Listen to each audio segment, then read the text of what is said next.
I would have to start with my parents, since they tried to do their best to give me and my siblings a very good education. They traveled a lot, and that's how I got to come here to Nova. And the people who inspired me to be successful would have been the graduate English department at Longwood University, where Dr. Martha Cook taught me that I could actually write, and that meant that I enjoyed my graduate studies. Bill Frank got me involved in events in the community, and they made sure that by the time I had finished my degree, I'd been involved in symposia, in presentations, in student writing competitions, and all of a sudden I began to realize there is something to graduate school and to higher education. Myself, she said, when you go back to school, you are very old, you can't compete with those kids.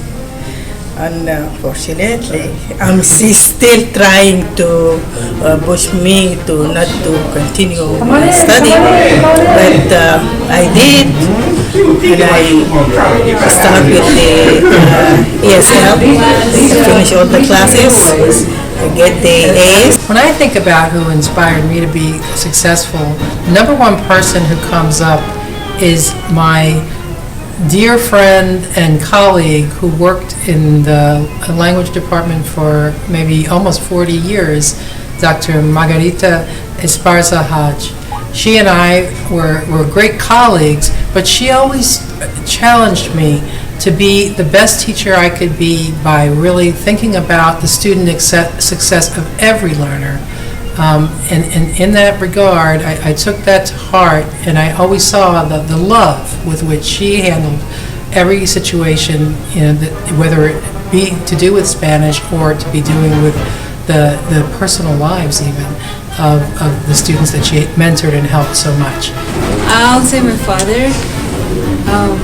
He used to tell me a lot of things about his life experience and to tell me, what path should I take to be successful? Well, it was a very long time ago, I must tell you. I came here, I walked into the library, and Sylvia Ortwood was there. And she asks, I walk up to her and I said, "Ma'am, what are the passing marks in order to get into this college?" She goes, "Oh, no, don't worry, come to me. Everybody passes." Actually, my inspiration started in high school with my science teacher, Mr. Saladin. And then from there, I went into science at Nova in Alexandria campus.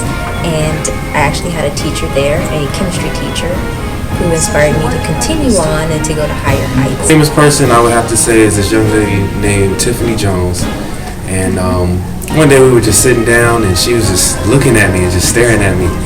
And I was working on a project, an independent project, before I started school. And she basically was saying, if you don't go to college, I'm gonna hurt you. And since from there, I just, I registered and I enrolled and I got financial aid and I started going to college.